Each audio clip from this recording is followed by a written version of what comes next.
Actual में आपको क्या लगता है कि किसको विजेता बन सकता था? और किसी ने गाना अच्छा गाया तो डिजर्विंग हो गया बेस्ड ऑन पीपल्स वोटिंग। अगर लोगों को अच्छा लग रहा है कोई, ये वो शो नहीं है जहाँ पर आपने टास्क किया तो आपको इतने नंबर मिलेंगे। डिजर्विंग नॉन डिजर्विंग का तो सवाल ही नहीं होता है। डिजर्विंग नॉन डिजर्विंग का सवाल आता है, फेयर एंड फेयर का सवाल ही।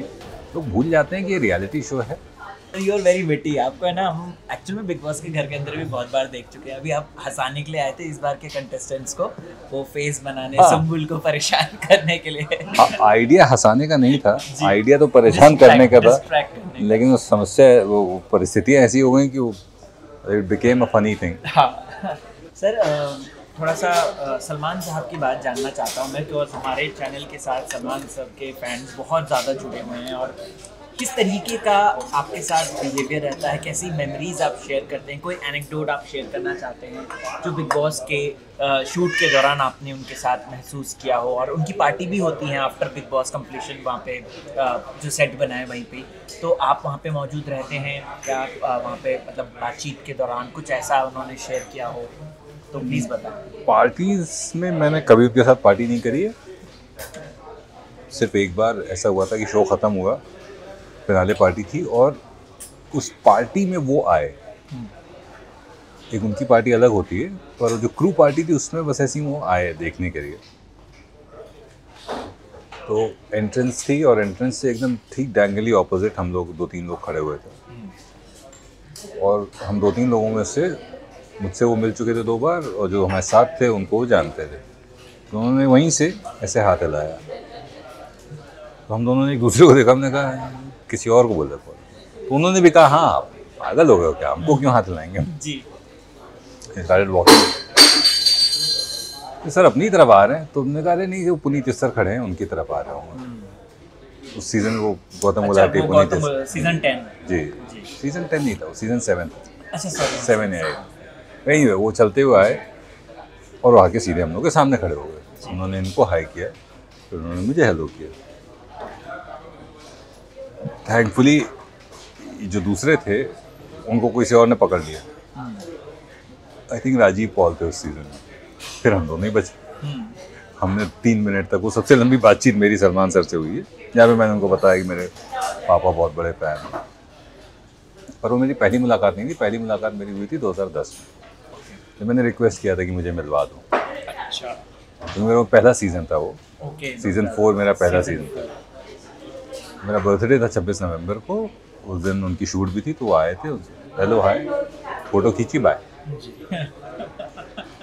तो मेरे इंटरेक्शन बहुत ही फॉर्मल इंटरेक्शंस हुए। इनफैक्ट अभी मैं मिलूंगा तो शायद वो बताना पड़ेगा, सर मैं वही हूँ, आगे देखिए। आगे देखिए। अच्छा सर, मुझे बताइए बिग बॉस के साथ कैसे आप जुड़े? और प्लस हालांकि आपने कई जगह पे बताई हैं ये बातें, लेकिन मैं जानना चाहता हूँ, मेरे फैन यहाँ मतलब मेरी ऑडियंस यहाँ पे जानना चाहते हैं, फैंस जानना चाहते हैं कि बिग बॉस के साथ ये जो जुड़ाव है, प्लस क्या आप वहाँ पे ही सेट पे ही मौजूद रहते हैं जब तक चलता रहता है पूरा, मतलब पूरे 4 महीने, मतलब क्या पूरा सिनेरियो होता है? नहीं भैया सर, नहीं, थैंक यू। बिग बॉस से मैं सीज़न 4 से जुड़ा हूँ, 2010। जी। 2009 में मैंने वॉइसिंग करना शुरू किया एज अ करियर। और 6-8 महीने के अंदर एक मेल आ गया कि अगर हम लोग नरेटर वॉइस ढूंढ रहे हैं सेकंड वॉइस शो की, सीडी भेजें। आई थिंक वो मेल सबको गया, कई लोगों को गया। वो सीडी भेज दी। सीडी भेजने के 2-3 महीने बाद ऑडिशन के लिए कॉल आया। ऑडिशन दिया, उसके अगले दिन पैसे के लिए कॉल आया, उसके अगले दिन फाइनल। तो इस तरह से हम फाइनल हो गए। शुरुआत में पहले ये लोनावला और करजत में होता था। राइट। सीज़न 4-5 और सीज़न 5 करजत में हुआ था। सीज़न 5 करजत में हुआ था, बट उसके अलावा लोनावला में होता था। तो तब हमको वहीं रहना पड़ता था। 2019 से वो बॉम्बे आ गया, फिल्म सिटी में। सिद्धार्थ शुक्ला वाला सीजन फिल्म सिटी में आ गया जी। तो तब से घर से ही ऑपरेट करते हैं। अच्छा, मतलब आप घर से एज इन घर से आना जाना। अच्छा, घर से आना जाना। मेरा जो काम है वो शाम को शुरू होता है 6-7 बजे से लेकर 11-11:30 बजे रात तक। तो मैं उस टाइम पे जाता हूँ सर। और क्योंकि मुझे लाइव नहीं करना होता है, तो इसलिए मुझे पूरे समय रहने की ज़रूरत नहीं है। 4-5 घंटे जाके जो भी आगे देखिए, कल देखिए, दोपहर 12 बजे, दोपहर 1 बजे करना होता है वो मैं करके रात तक चला आता हूँ। जी सर, एक सवाल मेरे दिमाग में बहुत खटकता है, स्पेशली जब वो कंटेस्टेंट्स को मिलता है ना, टास्क का पर्चा मिलता है, उसमें फिर आपकी आवाज़ कंटिन्यू हो जाती है। लेकिन रुबीना के सीज़न में मैंने देखा था कि जब रुबीना पढ़ती थी तो वही कंटिन्यूसली करती थी, राहुल पढ़ता था तो इतने में ही आपकी आवाज़ आ जाती थी। इस वाले सीज़न में भी मैंने देखा कि कोई और पढ़ रहा है, शिव पढ़ रहा है या कोई और पढ़ रहा है तो आपकी आवाज़ आ जाती है, लेकिन ये प्रियंका पढ़ती थी तो आपकी आवाज़ नहीं आती थी। तो सर कुछ ऐसा होता था कि कंटेस्टेंट उसे अच्छे तरीके से समझा नहीं पा रहा है और इसीलिए फिर उसके बाद ऑडियंस के लिए आपकी आवाज़ डाल दें? ये सिर्फ ड्यूरेशन का गेम है। तो कभी कभी चिट्ठी बड़ी होती है और उसको पढ़ता जो है शख्स, वो उसको बड़े धीरे धीरे आराम से, बड़े लंबा। जी तो अगर बहुत लंबा पढ़ा गया है जी और हमारे पास 45 ही मिनट है दिखाने के लिए, तो अगर हमें लग रहा है कि 3-4 मिनट उन्होंने पढ़ दिया है और इसको हम 50 सेकेंड में वॉइस ओवर के ज़रिए निकाल सकते हैं, तो वो क्रिएटिव कॉल है पूरी तरह से। कि अगर ड्यूरेशन वाइज उन्हें लग रहा है कि चिट्ठी पढ़ने में बहुत टाइम लग रहा है, तो फिर उसके ऊपर एक वॉइस ओवर डाल देते हैं एक्सप्लेन करते हुए इस टास्क में ये है, ये चीज़ें, दैट्स इट। जी उससे कोई लेना देना नहीं कि कौन पढ़ रहा है, क्या पढ़ रहा है। सिर्फ और सिर्फ एकमात्र क्राइटेरिया होता है ड्यूरेशन, कितना टाइम लगा है पढ़ने में। अगर बहुत ज़्यादा टाइम लग गया है कंटेस्टेंट को पढ़ने में, तो फिर उसको कोशिश की जाती है कि वॉइस ओवर पे निकाल दिया जाए ताकि हमें थोड़ा टाइम मिल जाए। Time, that's it. सर, आप जब जाते हैं सेट पे तो क्या आप भी देखते थे कंटेस्टेंट्स को, वो जब अंदर रहते हैं, वो हरकतें कर रहे हैं, इधर उधर जा रहे हैं, उधर मिल रहे हैं, लड़ाई कर, तो वो आपको दिखता है सब, मतलब वहाँ पे? हम चाहें तो देख सकते हैं, हमें ज़रूरत नहीं होती क्योंकि लाइव मैं नहीं करता हूँ तो ज़रूरत नहीं पड़ती। पर अगर मैं चाहूँ तो सारी चीज़ें, सारे लाइव फुटेज अवेलेबल रहती हैं देखने के लिए। इनफैक्ट एपिसोड भी जिसमें वॉइस ओवर मेरा जा रहा है वो भी देखने के लिए अवेलेबल होता है कि क्या हम बोलने जा रहे हैं, उसका कॉन्टेक्स्ट क्या है, तो आप देख सकते हैं। जी सर, ये थोड़ा सा हट के क्वेश्चन है जो मैं जानना चाहता हूँ। और पूरे सीज़न हमने देखा जिस तरीके से गया था, तो सर एक्चुअल में आपको क्या लगता है कि किसको विजेता बन सकता था और वो मतलब नहीं बना? आपको क्या लगता है, या क्या वाकई में MC स्टैन डिजर्विंग था या क्या? ये कोई टैलेंट हंट शो नहीं है जहाँ पर किसी ने गाना अच्छा गाया तो वो डिजर्विंग हो गया।